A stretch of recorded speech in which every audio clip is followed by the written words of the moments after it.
Welcome back to 110 Daily on the 110 Sports Network. Josh Doring is here with me. Josh, the Rockets can't be dumb enough to actually think that they're making it, a declaration. We're not making a trade unless we get Kyrie Irving or Kevin Durant back. It's got to be all for show and politics, right? There's no way they actually think they're going to get one of those players back. No, this is called leverage. And what happens when you decide you want to be traded and you have multiple years left on your contract? The Rockets can sit there all day and say, if you don't meet our, and this is, I think they're doing the smart thing if this is going to be their policy. Mm-hmm. You go tell James Harden, look, you want out of here? You go convince somebody to give us fair value for you and match what we're asking. We'll meet a little bit in the middle, but you're the one hurting your value by behaving the way you are right now. So it's on you. We're not opposed to trading you, but we're not going to let you walk with 2 years left on your contract. Right. So there's no incentive you gotta, to do that unless you create incentive for us to do that. Right. So you got to go convince somebody to give up what we're asking for. That's only fair. Now that might be a little extreme, but no, I think it's just they're doing what they can to maintain their leverage. All right. So I've heard that you've got a game. Indeed. Explain to the people what this game here is, and then the floor is yours, Mr. Doring. I've named this game, Would You Trade for James Harden? So what we're going to do is we're going to go through 5 teams that either have been linked to James Harden or have at least the resources to pull a trade off and the ability to match the contract. These are legitimate places he could go. Sure. And these are also all teams in some way, shape, or form trying to win. Sure. So we're not talking about the Hawks sending all of their contracts that they just committed to in free agency or something, or the Thunder with all of their salary cap availability. Sure. These are teams that Harden would theoretically possibly be interested in going for. And so I'm gonna the players to match the salaries. Right. Sure. So I'm gonna give you a team and sort of the thought process why I included them on the list, and then you can tell me if. And I don't have specific trades, but I have sort of pieces in mind. Sure. And you tell me if you're that team. Sure. Whether you would offer this and try and get James Harden. All right. First team. I'm excited. First team. We're gonna start with the Brooklyn Nets. Okay. For obvious reasons. Sure. Yeah. Now it's apparently they want one of the stars. I was operating in a world where those two guys are off the table, so it's some combination of the picks that you can put together and Spencer Dinwiddie and Karis LeVert and basically the entire rest of the Nets roster. Right. But if you're Brooklyn, are you interested in trying to do something to make this happen? If I'm Brooklyn, yes. Because, listen, it's James Harden. I hate James Harden. Me, Josh, the sports media member, but me playing my, with my GM hat on and in the Nets front office, I am open to the possibility. Do you have specific trades for me? Are you on the phone with me right now with a specific trade, or do you just want to know if I'm interested before? Yes, I'm interested. I would be open to a trade depending on who it's with. Sure. I mean, if I have to give you a star, then absolutely not. See, and I'm the other way around. I want no part of Kyrie, KD, and Harden on the same team. Yes, but I'm the Nets front office, and the Nets front office clearly wants. Am I playing me, Josh Mullinex, the Nets front office guy now, or am I playing the current Nets GM? We have to make this. Oh, you. If you were the Nets GM. Me and the way I think about basketball. Not me, yes. The way that me playing the Nets GM and the way he thinks about basketball. Right. Then this is a silly game because I'm going to say no to all of these because I don't want James Harden on my team. In a realistic world where James Harden does help your team win more games, at least in the regular season. I'll put it this way. I don't think Kevin Durant and Kyrie Irving together are good enough to win a title in this NBA. I don't think Kyrie Irving and James Harden are good enough in this NBA to win a title. And I don't think Kevin Durant and James Harden are good enough by themselves to win an NBA title. Okay, they don't do enough together. They're both phenomenal players and probably the two best scorers right this moment in the NBA. But together, with the amount of money you have to pay to them, you can't put a good enough team around them for me to want, because neither of them have done what you're asking them to do, and that's win an NBA title when they're the guy on their team, right? Durant ran away from it. Harden left a team that had a chance to, just because so he could go and be the guy. Durant had to go to a place where he was fourth on the importance of and DNA of a team. He was the best player on those Warriors teams, and in the playoffs was the best player in those finals pretty much every year. But in terms of DNA and those teams, Steph, Clay, and Draymond will always be more important than KD. So ultimately, I need all three of them on my team before I think that team's good enough to win a title. And then if you put all three on the team, then you start to talk about that you just find people to fill the holes, and you still have a team that's probably good enough to at least really, really contend and threaten Eastern Conference Team X to get to the finals.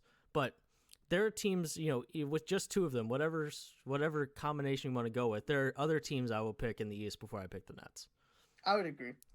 I'm terrified of the chemistry between the three of them. I would not make that. Right, and so I will be a little bit more objective than the fact that I'm terrified about chemistry with every single team. There is not a team that actually is good enough right now to contend that the fit with James Harden is good. It's not, because that means that they have a guy on that team that, whether it's a Jason Tatum or I'm sure we're about to talk about Philly, the point being is that the best fit for James Harden is a team that you just have a bunch of guys standing around on the 3-point line and nobody else is challenging him for the best player on that team.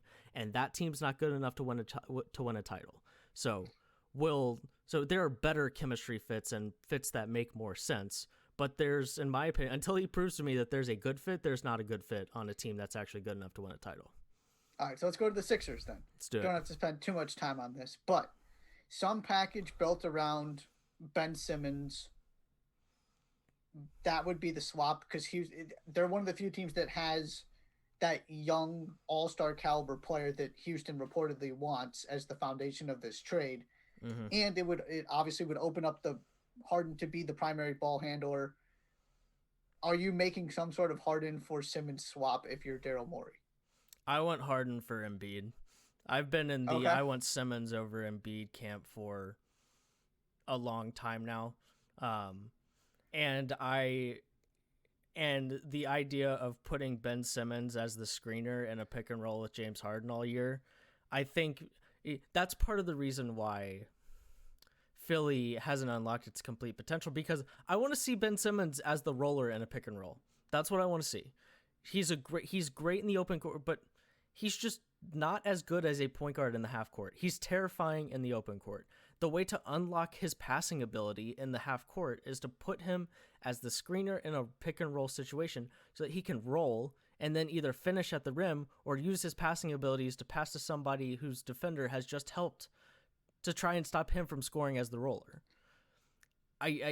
That's one of the reasons I want to bang my head through a wall, that Philly still doesn't have an actual point guard that can be just the ball handler in a pick and roll other than Ben Simmons, because that would unlock some things about Ben Simmons.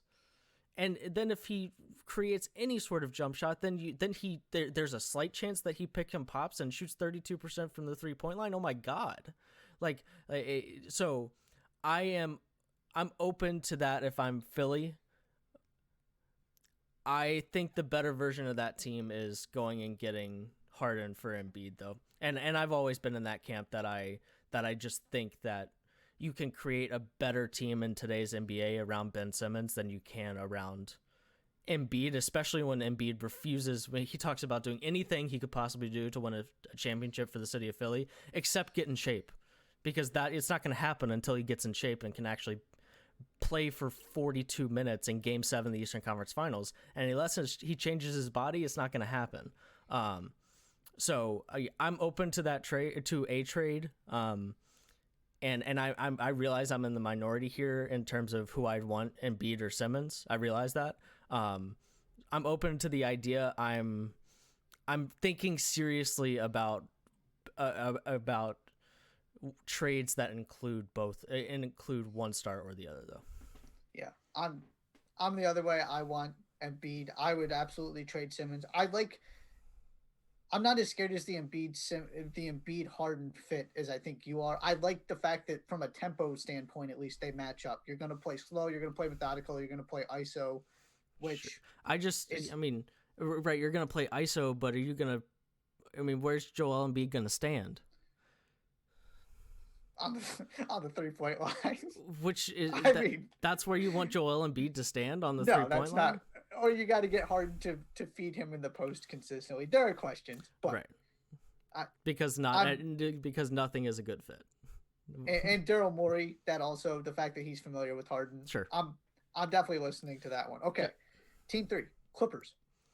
Some package built around Paul George and Lou Williams. Okay. Assuming you can convince Paul George to go to Houston, and this actually can happen. Man, you're. It's like you're asking me to pick between my least favorite vegetable and my second least favorite vegetable here.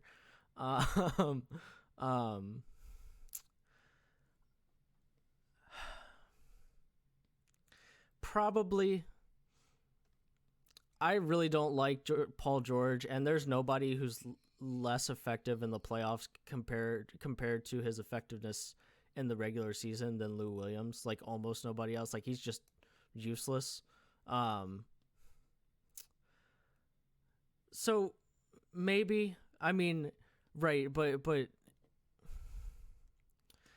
this is another one of those. I just don't love the fit because I don't want James Harden taking the biggest shots in the playoffs. I want Kawhi Leonard taking the biggest shots in the playoffs, and James Harden's going to want to take the biggest shots. But in terms of, right, there's a guy to be, and it's not like that solves or doesn't solve your problem of not having an actual leader on that team. I want James Harden ahead of Paul George, I suppose. So I would entertain that, yeah. I really like this too, if for no other reason than the roster fits a little bit better. I've given up on the Kawhi Leonard Paul George idea. Sure. Half that team doesn't like Paul George from all accounts. Yep. Now, one of his biggest frustrations is gone to Montrezl Harrell, but they still weren't good enough defensively on the perimeter for me to. I was all over the having 2 lockdown defenders, and I'm kind of off that now. Sure. But the idea of you switch Lou Williams as your primary ball handler to James Harden, and you still have Kawhi Leonard. Now, Kawhi needs to become a stronger presence in that locker room, and I think Ty Lue can help with that. But to your point, James Harden doesn't have to be your best player because that's Kawhi Leonard. Kawhi Leonard just needs to act like it, which is a big if. But you're in a tough spot if you're the Clippers in terms of trying to change the mess that you're in chemistry-wise. That's the biggest. Right, that's the biggest reason why you're interested in this trade is because that's something you can do that makes your team better probably, and also at least on the surface fixes some of those chemistry issues, and it's also you let Kawhi dink around in the regular season while James Harden does what he does every year and care way too much about the regular season. So I mean, if that were to happen, I'd probably bet on the Clippers to be the 1 seed because James Harden just loves the regular season, and maybe that's right. It doesn't matter as much if you have to play the Lakers in the Western Conference Finals because it's the same building, so It's not exactly the same thing as traditional home court advantage. But yeah, I'd probably do that. It at least takes away clearly the biggest pest in your chemistry issues, and probably makes your team better in the process. Harden's not as bad as George is in the playoffs, but I still have the same questions about James Harden that I do again with Paul George, but I would probably do that. Sure. Last 2. Warriors. James Wiseman picks, potentially throwing Klay Thompson's contract in there to help match salary. All of the assets that they're accruing, do you give that all up for James Harden? No. Right there with you. Because, I mean, first of all, I love Klay Thompson, regardless of his. I also would like to think that the Warriors wouldn't trade somebody who's, such a big part of this dynasty that they've created in the back half of the decade. Dynasty is not the right word. This incredible run that they went on in the back half of the decade. I'd like to think that they wouldn't trade him away just to take one shot at the title. And I also am not sure that if I'm Houston, I'm not sure that Houston wants a Klay Thompson that you're not sure is going to be Klay Thompson anymore. A pick, James Wiseman, who I think his ceiling is first team all defense, and that's about it, because he just doesn't have the skill set right now to be a franchise cornerstone, in my opinion.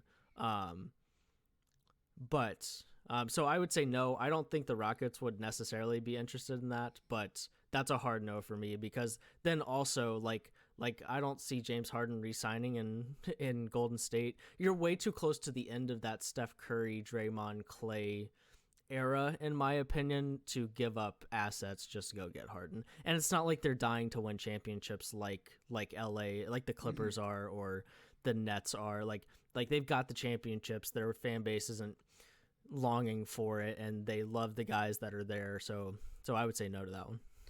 I'm not interested in disrupting that team for Harden. And I also just still will continue to believe there are other options out there in the next couple seasons for Golden State. Sure. Because people want to play with Steph. You have all of these intriguing things that you can offer, specifically James Wiseman. You need another piece if they're going to make another run at being the best team in the NBA. But there are other ways to do it. There are other guys I'd rather have than Harden. Finally, the New Orleans Pelicans.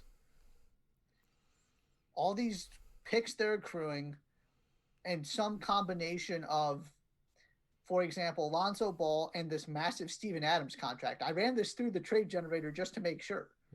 But there is a way to match these salaries with the combination of Lonzo Ball and Steven Adams. With obviously, you would have to attach a lot of future assets as well. Sure. But the idea being you get Zion Williamson some help. So it's Zion, Brandon, and Harden. Right. I think it would have to, like,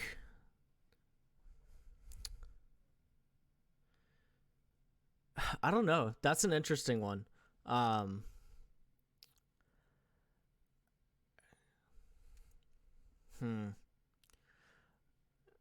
Probably that, like, but also this is one of the, like, if the Rockets aren't going to take what the Nets can offer, they're not going to take this. Like, they're not going to take Lonzo Ball and Steven Adams, which is right. Not fair to the trade game. So I'll play along here. If I'm the Pelicans and I just have to give up a couple assets and Steven Adams and Lonzo Ball for James Harden, then 100%. You of course would like to, in theory it goes really well and he resigns and that's your core of the future, or, James Harden's not young anymore, but right, you have Brandon Ingram, Zion, and James Harden. You have James Harden, Harden and Ingram are both, Harden's one of the best scorers of all time. Ingram just signed a max contract for a reason. Zion, you sort of have him to man the middle, run pick and rolls with him and Harden. It's intriguing. If you're gonna, if I have to only do that, I feel like the only way that a trade like that actually happens is if you're getting Ingram back. And in that case, it becomes a little bit more interesting. But at the same time, James Harden's way better than Brandon Ingram, so I'd probably still do it. But yeah, that's an interesting one. And I'm having a hard time picturing that in my head. It's just to see Harden in a Pelicans uniform. But if the Rockets got to a point that they were willing to do something there, I don't think there's anything that the Pelicans have that I'm not okay with parting ways with for James Harden. I'm in the same boat. It depends on exactly the pieces and what those negotiations would look like. But I said this from day one when Zion got drafted.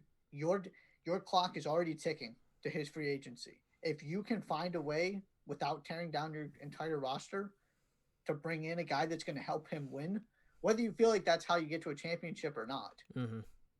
This is not about winning a championship. This is about getting Zion Williams to sign a second contract so that maybe then you can win a championship. Yeah, it's a fair point. I'm very interested in this idea. That would also help for sure. Coming to next, we'll do Humor Me Please to round out the first hour. You're watching 110 Daily on the 110 Sports Network.